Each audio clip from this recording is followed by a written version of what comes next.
Well, people are talking. I gotta be in here. How's it going, guys? My name is MrHurriicane. Whoops. I'm using two computers here. I'm getting all screwed up here. Alright. Never been late a day in my life. No clue what you guys are talking about, but welcome to the stream. Minnesota Gophers Dynasty Season 7 off-season. It's the 7th time we've done an off-season in this series. A series that's been going on since July of last year. We're now in December of 2014, kicking off a new season, Season 8, shortly. But first things first, we finish up Season 7, do the recap, get into the off-season, and then we see what's in the hands, or what's in the cards, or what, I don't know, throw in a cliche for me. We'll see what's in the plans for Season 8. We got some stuff to figure out today with we have a lot of good juniors on this team. This is, like many good teams are, very senior, junior heavy. And we're going to be seeing some new players today. There's going to be a few new starting spots. We have 8 starters graduating, and then a few more key juniors that hopefully stick around for their senior season. But welcome, guys. It's been a while since my last live stream. I hope it all sounds good. I'm assuming it does.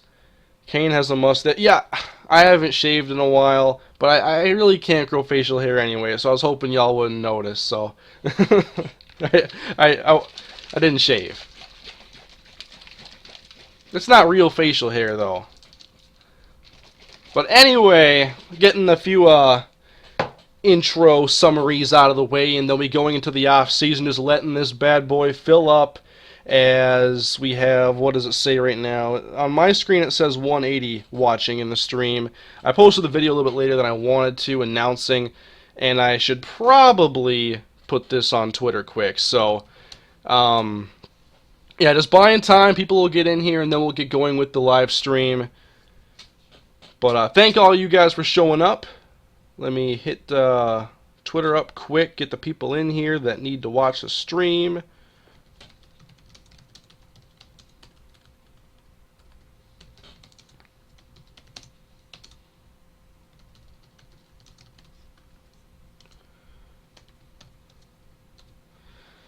There we go. The tweet is sent. And I think we're ready. Mobile doesn't work. It will. It will. We go through this every single stream. I don't know why. Mobile's slow. Mobile is slow.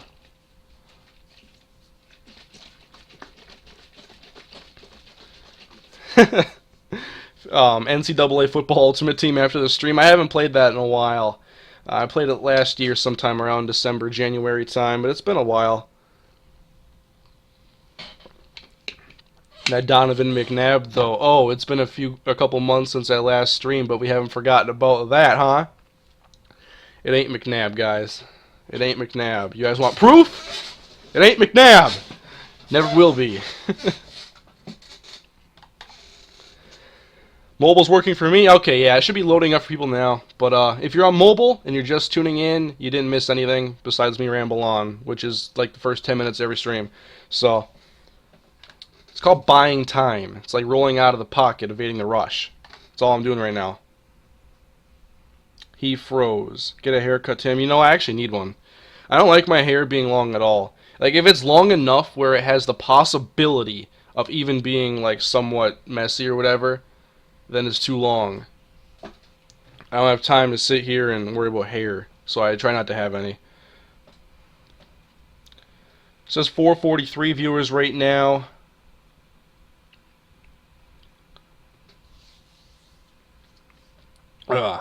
Seeing a lot of comments about UAB potentially being one of our non-conference opponents. I do like that idea. I'll see what you guys think a little bit later on. And this webcam is not centered, and it's really bugging me. It's still not good enough, but whatever. Where is Leon? Leon has moved on. Leon is no longer at the University of Minnesota. And he's certainly not in the NFL. Leon Daniels is old news, guys. We just played an entire season without the Leon Daniels. And so, I think it's about time let me turn off the sound on my TV. And actually, I don't want to hear any sound on here either. I don't want any audio, just me. Oh, you guys want me to coach UAB? Well, I've seen someone suggest that we play UAB because, I don't know, paying a little bit of homage, I guess, with their program shutting down, sadly. But now you guys are saying I should go coach there. Not looking to end the Minnesota Dynasty yet, but I'm not sure when it's going to end. I've been saying at least 8 years now for a while, and I'm not really sure. You know, I'll have an idea after the end of this season if we're going to continue past 8, but right now I don't know.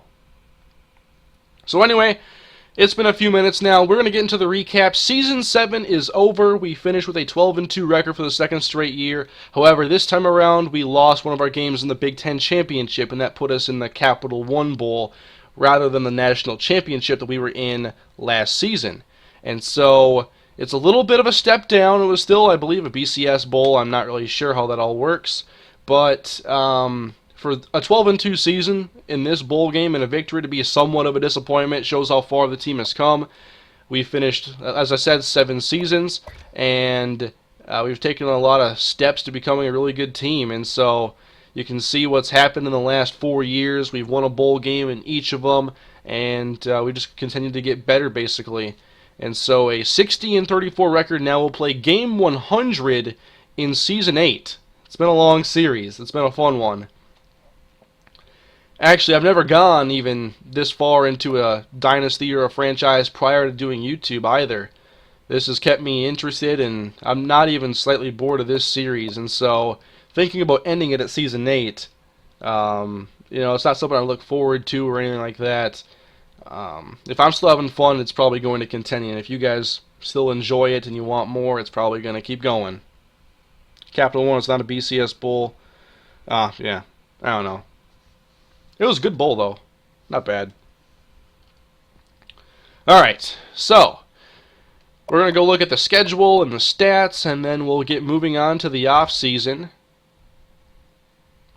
Lost 2 games this year to Penn State and Ohio State. Penn State was mid-season, so it didn't hurt us that bad. And the Ohio State game was, of course, in the bowl game. We began going 7-0, playing very well. Tripped up against Penn State, recovered, and looked to be pretty strong. I wish we would have dominated Purdue. We didn't. Almost lost that game. And then Ohio State beat the hell out of us. So 52-27 was the way that one finished up. And then we came back against South Carolina and looked like the team that we had been for most of the season.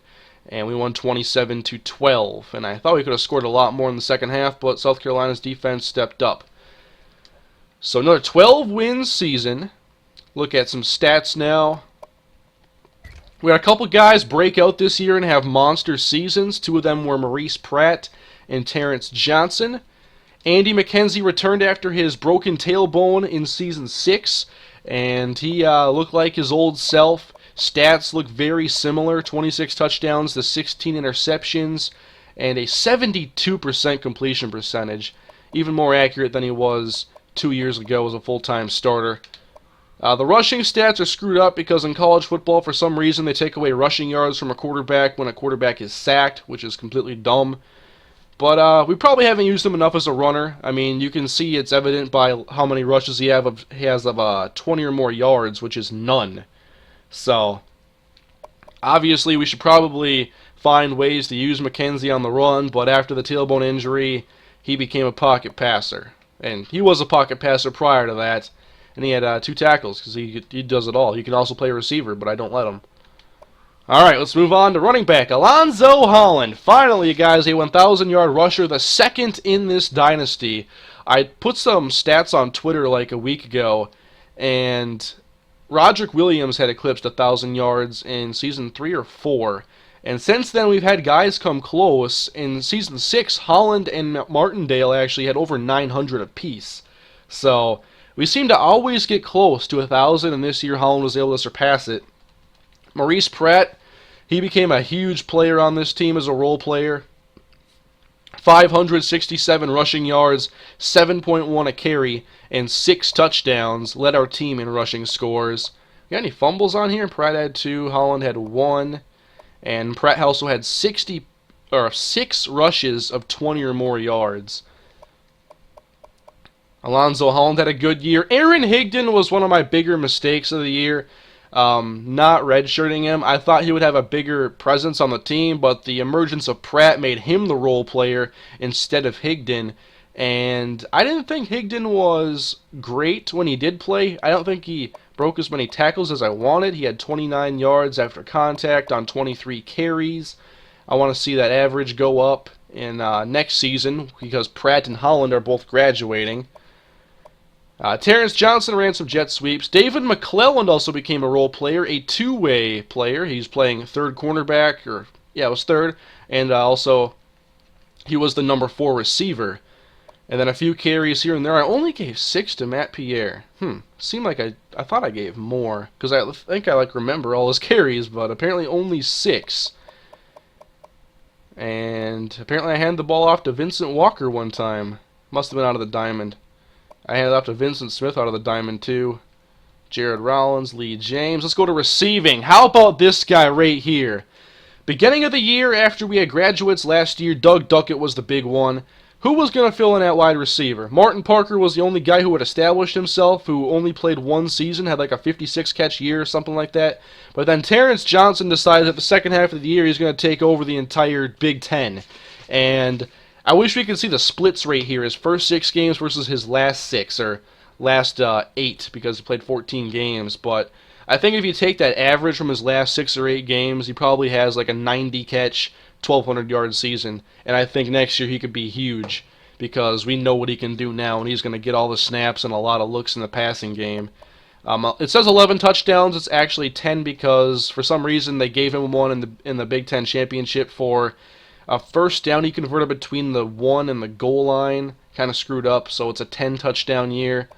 And very good stats, especially considering that he took a while to emerge. Yeah, Higdon at fullback was one of the worst things I had done. That's one of my biggest mistakes. Higdon couldn't block. He was not a good blocker. And that was one of the reasons why I wanted him to play, was because I thought he could block and run. And kind of like how I used Carlos Hyde in the Rams. Although Hyde didn't become a good fullback until I upgraded his run blocking a good bit. Martin Parker, I thought he got overshadowed by Terrence Johnson, but he still had a great year, and he surpassed all his stats from the year previous. Besides touchdowns, he tied that one. And I think that he and Johnson, the senior tandem on the outside, those two are going to be fun next year. Just don't go pro, guys. You're not ready yet. Jared Rollins, the man has Raw in his name, so it's no surprise that he's an unfinished product at this point. Probably has the most drops on the team. I'd have to assume he does have 6. What do you have previously? Because it does keep track of stats for drops here. Okay, only 7 because he didn't play much in last year. But look at last year, 8 catches for 204 and 4 touchdowns. I kind of dropped the ball by not using him as a deep threat. And you could see in the national, or not the national championship, the Capital One Bowl, I threw a ball deep to him with Andy, and obviously he caught the pass for a touchdown, so he needs to be used more in that capacity. He's the fastest player on the team next to Maurice Pratt, and he's not really the guy you want catching the 9-yard pass on 3rd down. He was the guy you want to take a shot to on 1st and 10, so. Tight ends, Mark Green never was a big part of the passing game, but the tight end has kind of been neglected in a lot of years in this dynasty. Use him as a blocker a lot of times. Vincent Smith came in. He's going to be a good receiving tight end, I believe, next year. He might get a lot more looks his way than we've seen from previous tight ends with this offense I run. David McClelland, 1 touchdown. I think that was in week 1 to give us the lead, actually. I forget, but I think that's it. And you can see he made a little bit of a splash on offense. He was good for that big run in the Purdue game, actually, that helped us win that one. And Lee James, 5 catches for 2 touchdowns. Gotta love those high touchdown, or yards, or catches per touchdown stat. All skewed there. Blocking, I thought the blocking was the best it's ever been in the Dynasty. And for the most part, we have a very strong offensive line, but we're losing a big piece in Blake Blair. And we'll have to see if someone capable can fill his spot at center next season, because finally the inside pressure was not dominating. We were able to hold our own most of the time. What's Mark Green's? Your cam is off from the audio. Okay, yes, that's going to happen. That's going to happen. Streaming issues, and keeping everything synced now is one of them. So hopefully that fixed it. Let me know if the sync is good now. I haven't been looking at the chat a ton as I talk about the stats here. I'll try to do a better job, but hopefully fixed it. Maurice Hudson on the team in tackles, very good middle linebacker. I gotta check Mark Green's stats for in a sec too. No interceptions though, that's disappointing. Doesn't have that Dominic Carter turnover gene in them. Let's go back to Mark Green. I'll actually go back and look at most of the seniors. Yeah, he didn't play much until this year. Fixed. Yeah, I'm going to have to do that every like 15-20 minutes, I think. So, hopefully I remember. If not, you guys remind me. Holland, let's look at his numbers. See, look at 979. That's too close. You got to get it. No more 900s. That's my goal in the Dynasty. No more guys in 900 for anything. Get 1,000, okay? Let's not screw this up. Less big runs this season. I'm not really sure what I attribute that to. Just chance, I guess. Maurice Pratt. We knew he was a good player the entire time we had him. He was a good returner. He had 13 touchdowns this season. Yeah, 13. I wrote that down. 2 receiving in this year. Gave up a sack. What are you doing, man? You didn't kick it. Should probably just drink this. And who takes 5 kickoffs for a touchdown in 1 year? That guy. 2,000 kick return yards. That's insane. 34.5 a return. Yeah, we had a lot of short fields thanks to this guy. Well, and a lot of fields that we never even had to take the field for because he just took it to the house 5 times. He's a beast. Let's move on to defense. We had 8 brand new starters actually in this season. We've had a lot of turnover on defense, and we forced a lot of turnovers too. But I think it was 7 seniors were replaced for season 6 in the championship year, and then this year we replaced 7. Or was it 8? Might have been 8.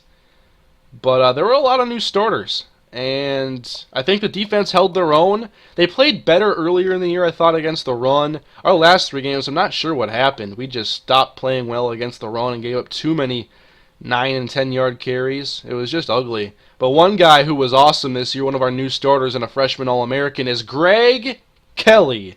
9 sacks and countless pressures. This guy was a menace in the 4th quarter if you go back and watch a few of those games. This guy is going to be really good, and he's going to get a lot better. He's only a freshman. Jonathan Starks continues to play at a very high level. 7 sacks this year and an interception.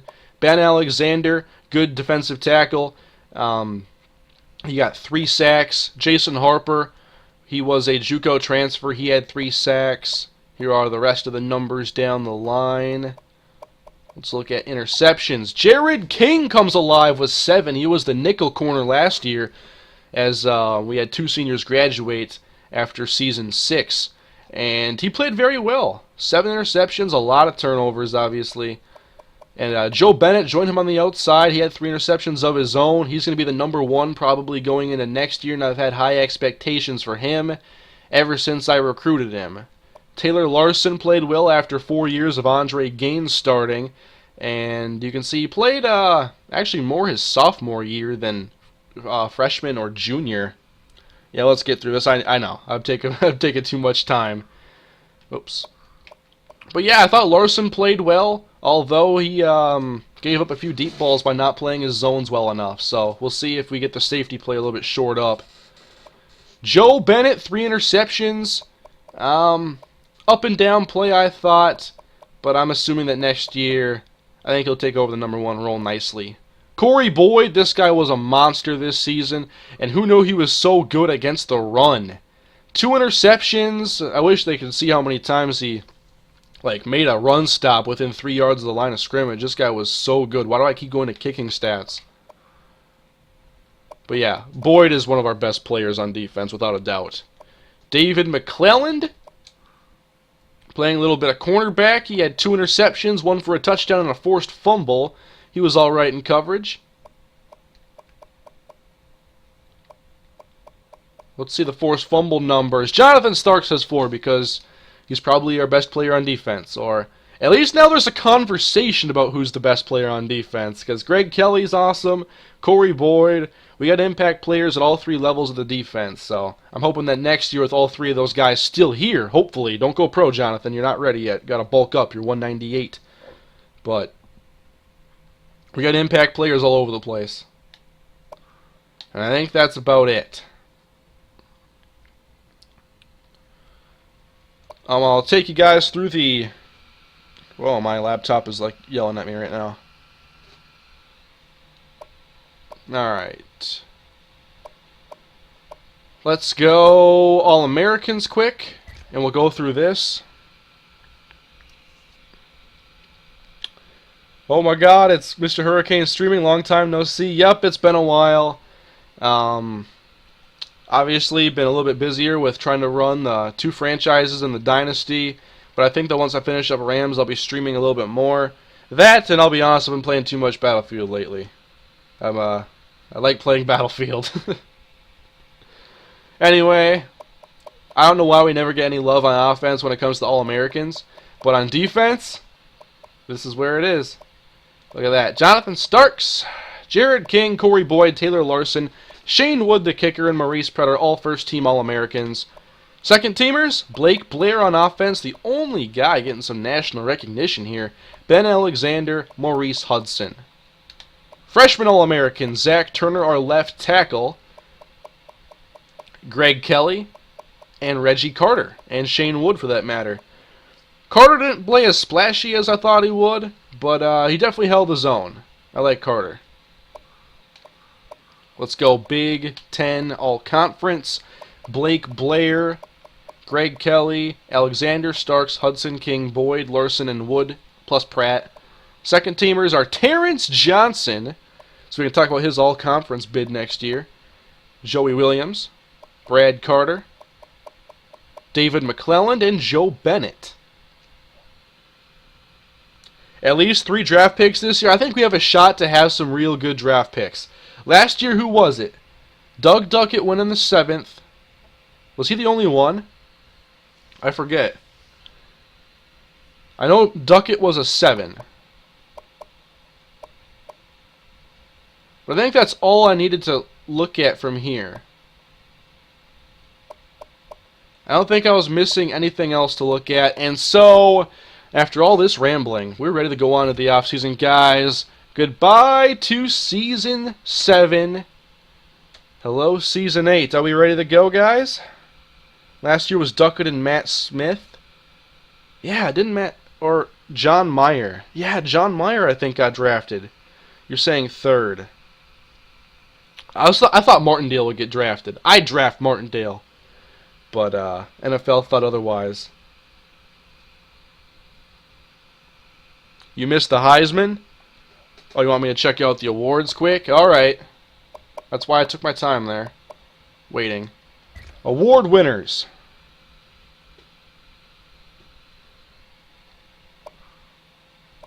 They show Heisman in this? No, they don't. We win any of these things? Almost won the Bednarik. Come on. Oh, we did! Never mind. I was looking at Starks. I'm like, almost. But Jared King won it. Whoops. That's funny. And Bronco Nagurski Award goes to Jonathan Starks. Anything else? Gonna go for that Biletnikoff next year, I think. Blake Blair, the Outland, he was 3rd. Hey, the Remington goes to Blake Blair, however. Best linebacker is Starks. Thorpe goes to Jared King. Groza goes to Shane Wood. Ray Guy. I want to win the Ray Guy Award one year. But, I don't plan on punting a whole lot. This guy won it with 35 punts. 15 in the 20. Alright. Best returner? You already know.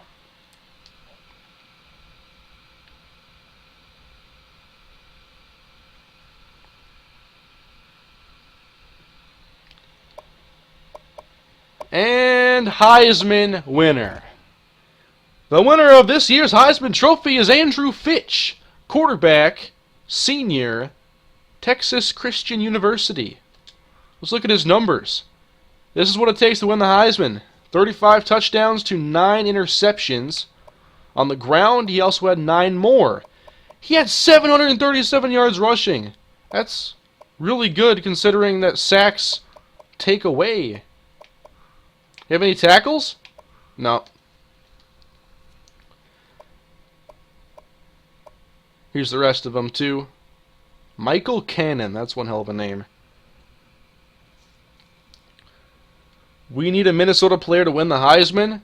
We have too many good players for one to stand out among a national crop. That's what I think is so difficult about us trying to win these big awards or have huge seasons. Like, I can't have a 2,000-yard rushing season with all these good receivers, all the good backs. It's hard. I mean, if I had a Joel Stave at quarterback, I could probably have Melvin Gordon's season. Maybe.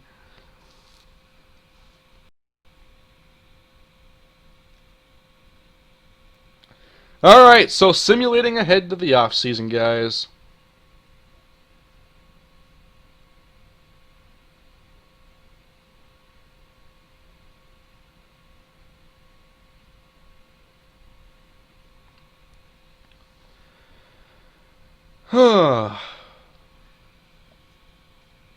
Goodbye, Season 7. We're back to an even number. The way I like it. That's going to be the lamest attempt at trying to fill in airspace I've ever done. I'm getting way too many texts.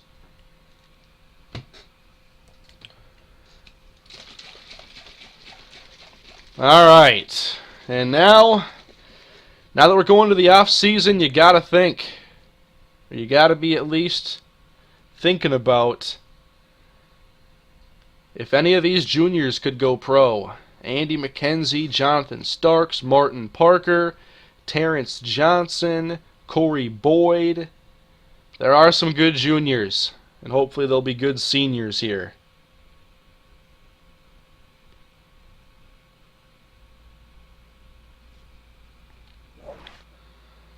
Hey, level 27.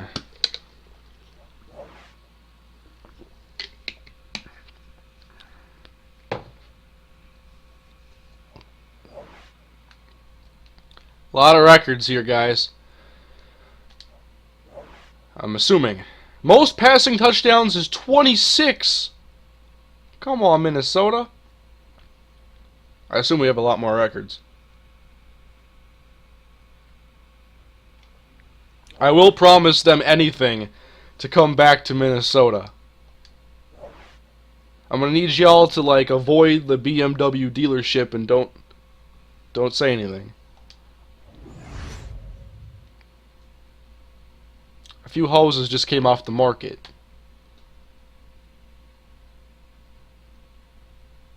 It's a lot of XP.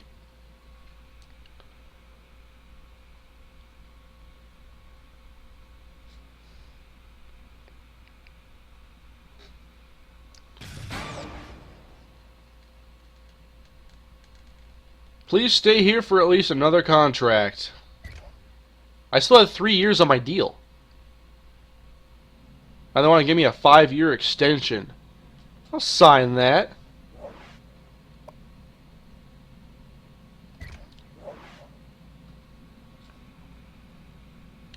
You got the insta-commit feature in the skill tree? Yes, I do.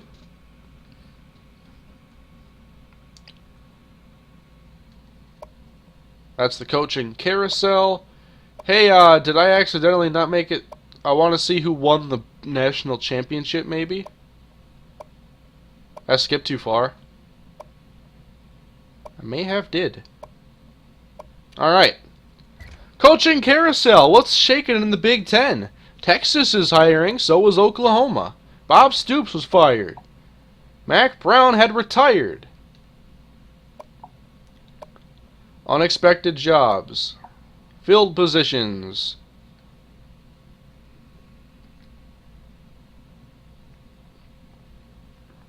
Hey, we're a 6-star program now. That's what I'm talking about.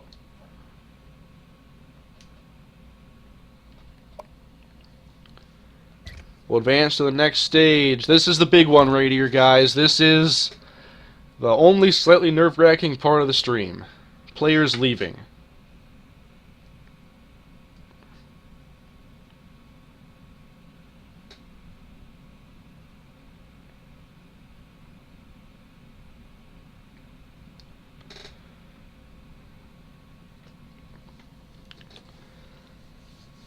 Juniors, stay put.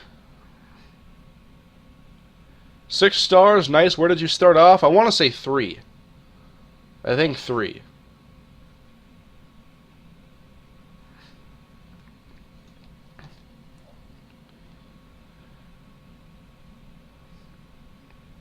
Remember that freshman kicker that left? Yeah, that like threw a whole big issue into our offseason.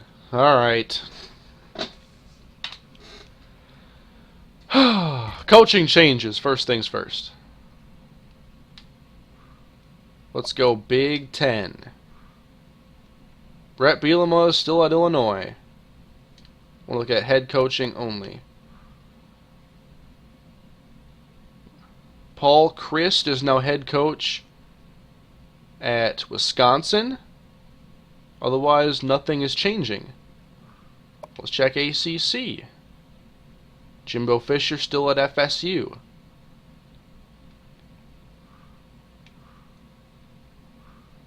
Big 12. I don't even know most of these coaches. Cliff Kingsbury was fired. See what's in the Pac-12.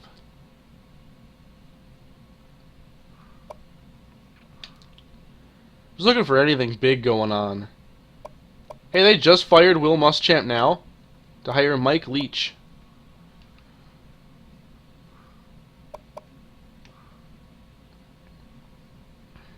Alright. Oh yeah, Paul Chryst did get hired by Wisconsin in real life. That's right. That's cool. Wow. Let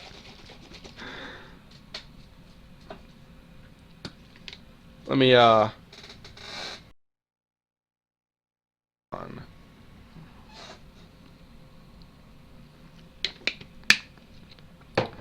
This might be a dumb question, but is Tyrone Campbell still at Iowa?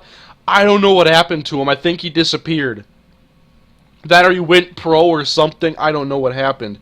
But I couldn't find him this year at Iowa, so that whole storyline kind of became an afterthought. And he's better anyway.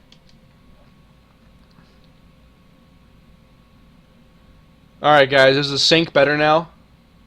Time to see who's left. That's right. Alright. If they are a junior, you can try to talk them into staying for 1 more year. How about 4?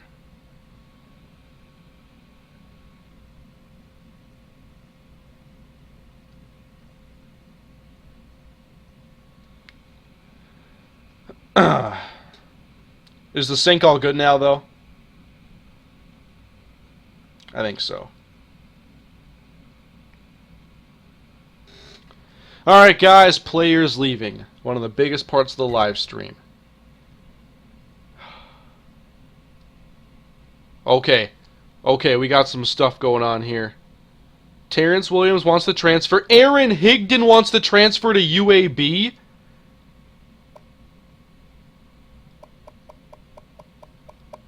No juniors. Andy's staying. Andy McKenzie is staying in Minnesota, as is every other junior. But Aaron Higdon wants out.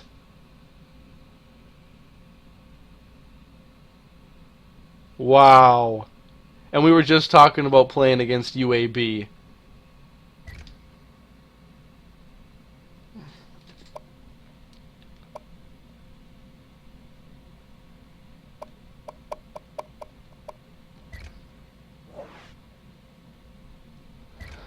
Oh my goodness.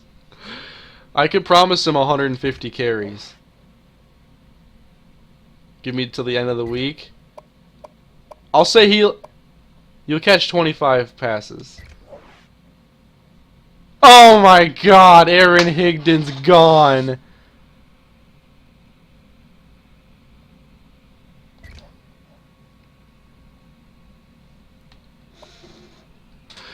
You gotta be kidding me.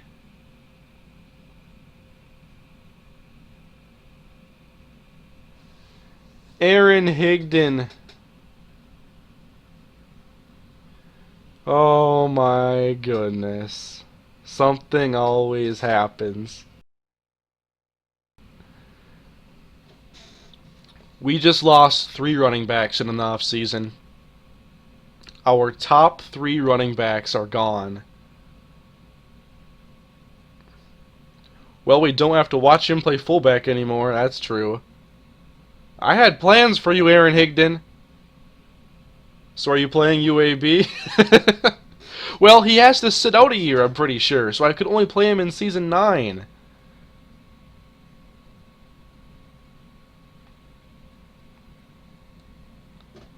Terrence Williams.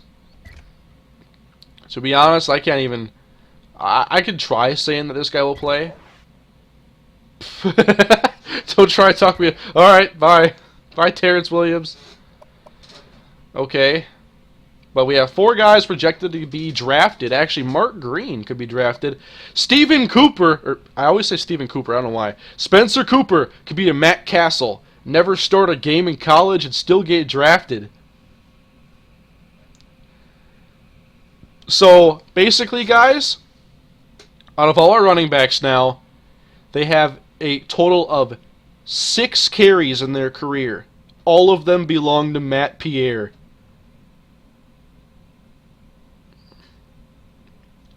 I don't think you have to sit out a year in NCAA 14. Well, when guys transfer here, they always have to sit out a year.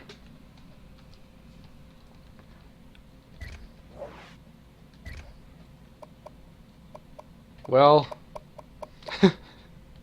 that's one way to kick off the offseason. We have 6 carries on this team. 6 carries.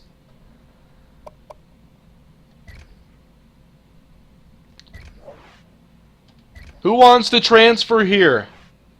Any running backs from a JUCO that would be able to play immediately?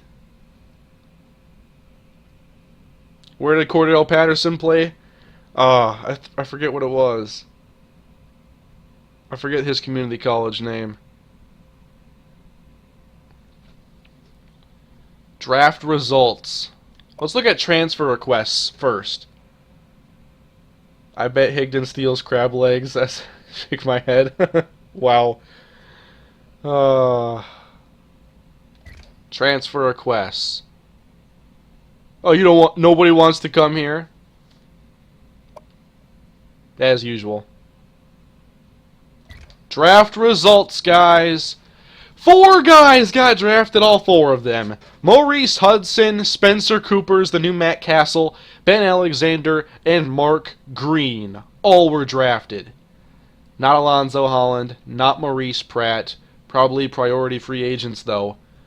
4 of them, though. That's good.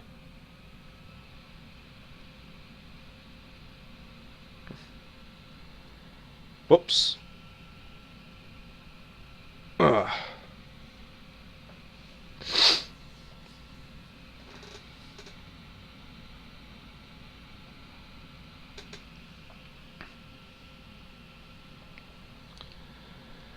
Alrighty, we'll be moving on now. We have 4 players drafted. That's more than anybody. Like, I think previously, through the first 6 years, we had like 2 or 3 guys get drafted or something like that. There wasn't very many. Never had 4 in a year. And now it's time for recruiting, it looks like.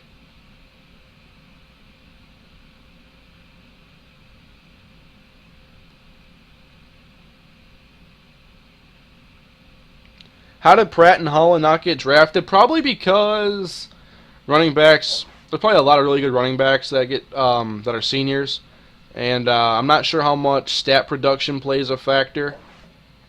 But well, it should value touchdowns, so I'm not really sure why Pratt didn't get drafted, to be honest.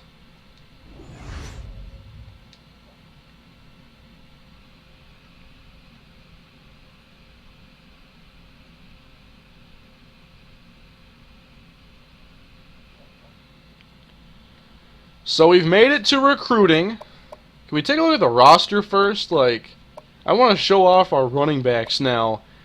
I could have bragged about how many good running backs we had like half hour ago. Hey, of the quarterbacks remaining, Andy McKenzie's number 3 in passing. Where's Matt Pierre on that list?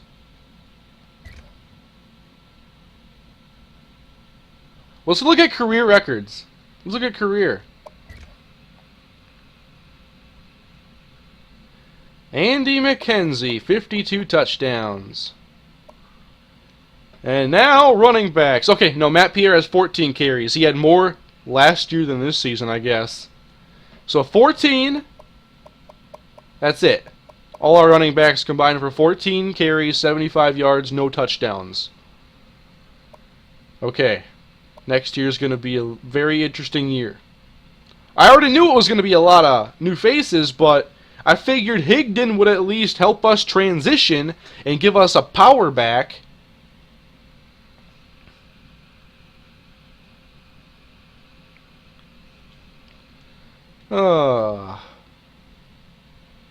Hey, we got the receivers, though.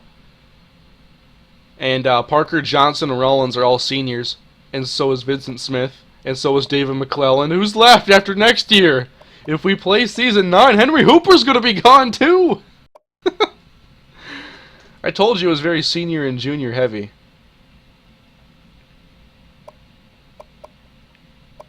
All I'm going to say right now is if this does go 9 seasons at least, Season 9 is going to be interesting. If we go there. So anyway, we've made our way to recruiting now. We've had 11 players graduate and 2 transfer away, and so at least 13 have to be replaced. Plus there's some guys on the roster I want to replace anyway. So, or no, 15 seniors? Oh no, this is all new. This is all new. New numbers. Don't worry about that. Anyway, it's been another very good year of recruiting. We are currently ranked 3rd with this class. A lot of backs and receivers. I foresaw, obviously, losing a lot of running backs and receivers, so I'm trying to get prepared here.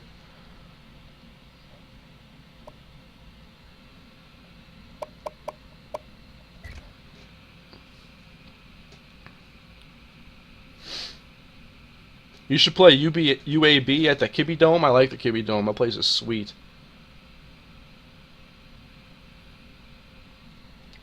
We have a lot more receivers, though.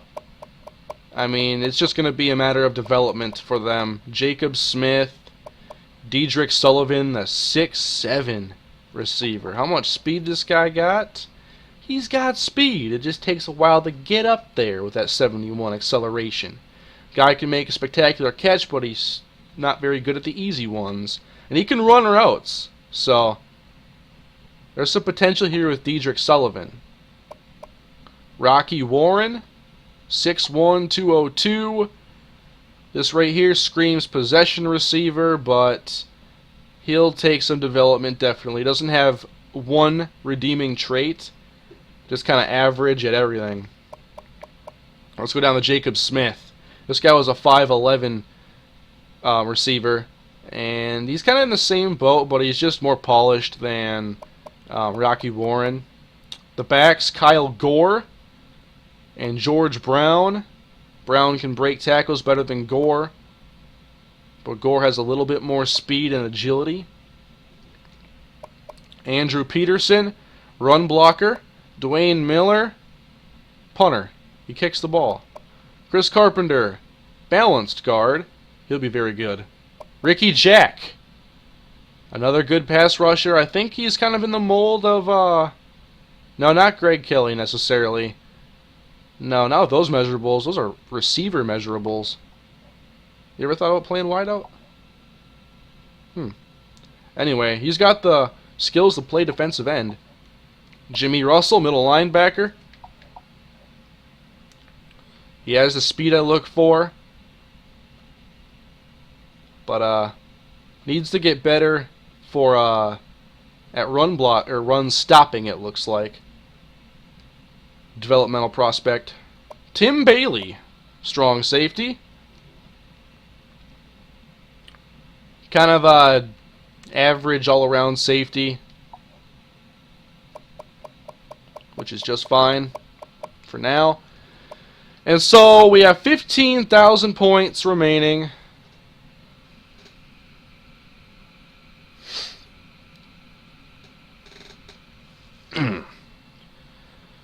And Eric Lemon is the one that I definitely want to get the most. 4-star athlete, 6'2", $175. And look at these attributes here. This dude is fast. And he can cover.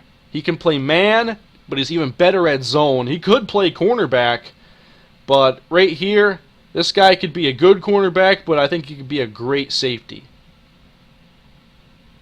With 75 catching, he better not drop any. So, if we look at the top schools, it's currently a race between us and Alabama. And I'm putting a lot of points on Mr. Lemon here. How many did I put on Higdon last year? The whole offseason last year was the year of Aaron Higdon. At least Andy stayed.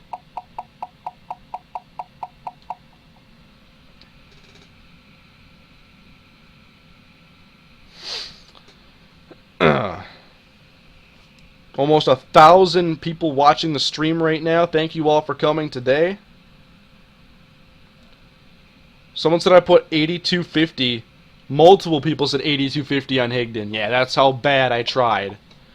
JB Camp, Alabama, and Notre Dame for this tight end. 6'6", 260. And he was one of the only tight ends I was going for this year. And he can block and receive. He's the number 2 overall tight end in the recruiting class.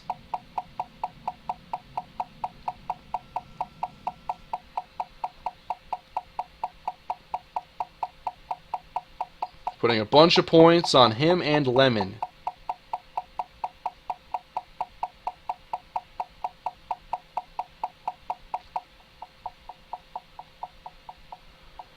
But they're not the only ones left that we're in the race for. Aaron Evans, a defensive tackle.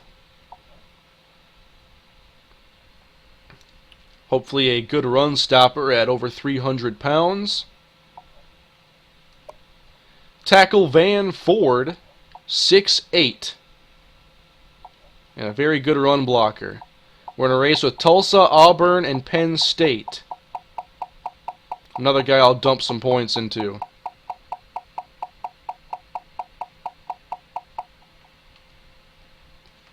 We have Marvin Jacobs. We have like slim leads or not far behind for too many of these prospects here that I still want to go for. These guys down here aren't as intriguing. Brett Maxey. Yeah, I'm not even sure I want this guy. He's not a good tackler. He's okay in coverage. I think he'll eventually be pretty good.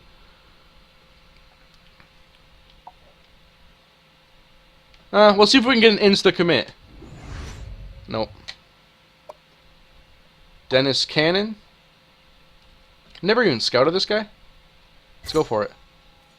Oh, ho! +7. And he can hit.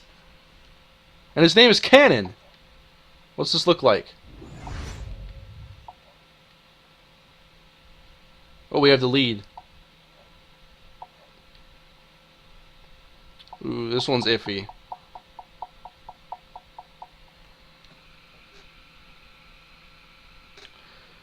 I think someone wants me to move Van Ford to running back. Well, we don't have Aaron Higdon anymore. Let's go for it. Aaron Evans. Rashad Carter, another wide receiver. Not a ton to like here other than the jumping. That's impressive. Chicago, Illinois.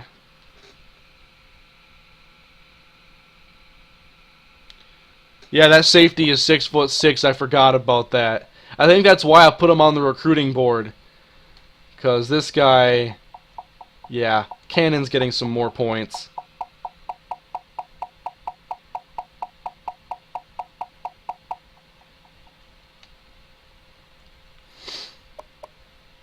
Marvin Jacobs, a slight lead again. Andrew Jackson, Kyle Cohen, Brett Maxey. So, okay.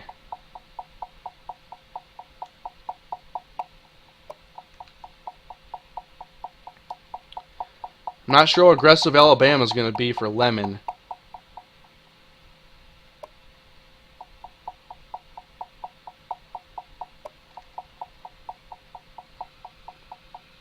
Audio. Yep, let me hit that quick.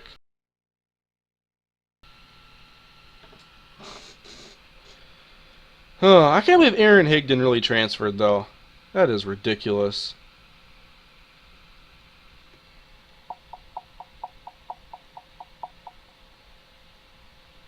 We have a few points left. If I spread these points too thin, then we hurt our chances. And there's a lot of guys here I'd like to get. Let's look at Marvin Jacobs. Yeah, that's a good guard. That's a really good guard. I mean, we have some good guards, but...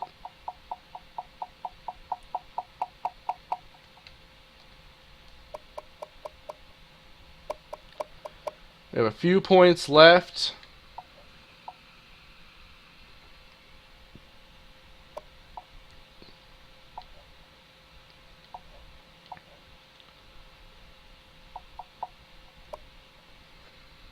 So we have to overcome the lead Alabama has here and hopefully beat them.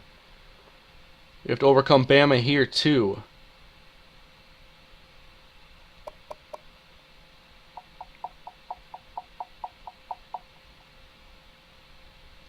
Alright, so J.B. Kemp, Eric Lemon, Van Ford, Dennis Cannon, and Marvin Jacobs are my targets here in off-season recruiting. Put all 15K into a long snapper. What a great idea.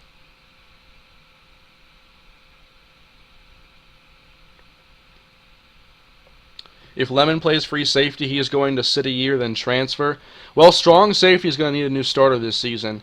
And it's either going to be maybe Eric Lemon or like Calvin Hall, who's played a little bit. At the worst, I might not even redshirt him if we get him, and he could play the Calvin Hall role, where in our 3-3-5, a lot of those packages, we go 3 safeties, and we've always had a good third safety, I believe. Taylor Larson played that role, Calvin Hall played that role, and I think both of them played really well. So alright, this is what we're going to go with here, guys. Kemp, Lemon, Ford, Cannon, and Jacobs. Last year's offseason recruiting went very well. Now this year, how many out of the 5 will I get?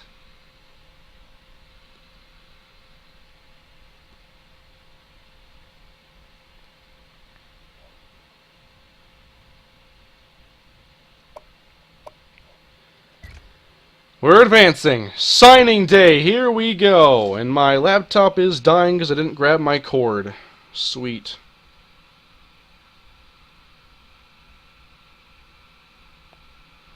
Yeah, Lemon could play running back too. I saw those ratings. I just think he's best as a safety.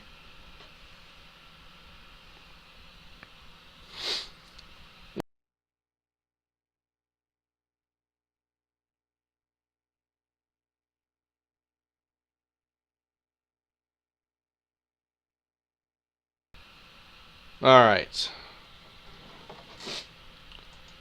Yeah, I'm going to have to shut down the laptop.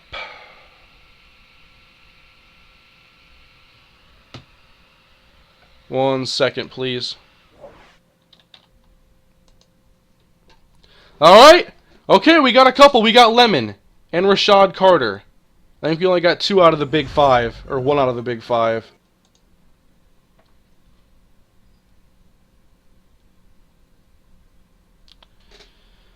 Alright, so let's see what the final stats look like. Missed out on a couple of those big ones, though, but we got the Lemon. I was hoping we'd get, like, Van Ford. Let's see. Van Ford goes to Tulsa. Dennis Cannon, we were less than 600 away on these guys. Marvin Jacobs, less than 600 there. We get Andrew Jackson, a corner. J.B. Kemp to Bama. Eric Lemon, they didn't even try for him. They didn't even try. And Rashad Carter, so a bunch of receivers. Old Dominion, that's a random one.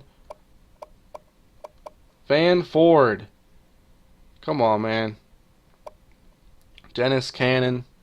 So this here is a little bit more disappointing.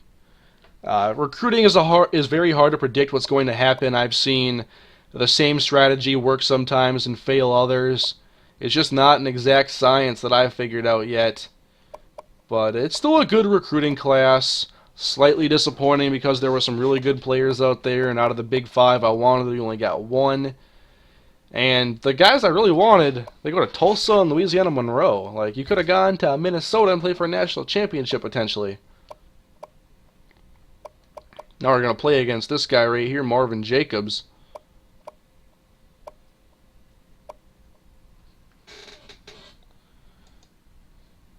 Kane, you had 22 commits before. This is not disappointing. Yeah, it's not really disappointing. It was close to being better, basically. That's how I'll put it. It was close to being better. I want to see a head coach use that in like a press conference, like a 4-win team, like we're really close to being better or something. Some stupid redeeming phrase like that. And of course, we'll probably have a couple walk-ons here. Something Gallagher, an athlete, 6'5", 222. He could be a receiver. We got enough receivers that are freshmen anyway. I guess we're just going to play a game of darts and see who turns out to be decent, because we have a lot of receivers.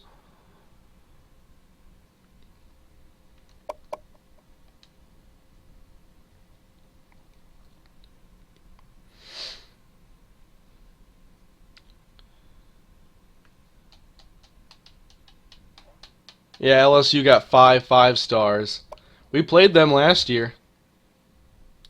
Position changes. I don't think I'll be changing anybody's position. Maybe I'll just even out like left guard, right guard if that gets imbalanced. That's always really annoying on the depth chart.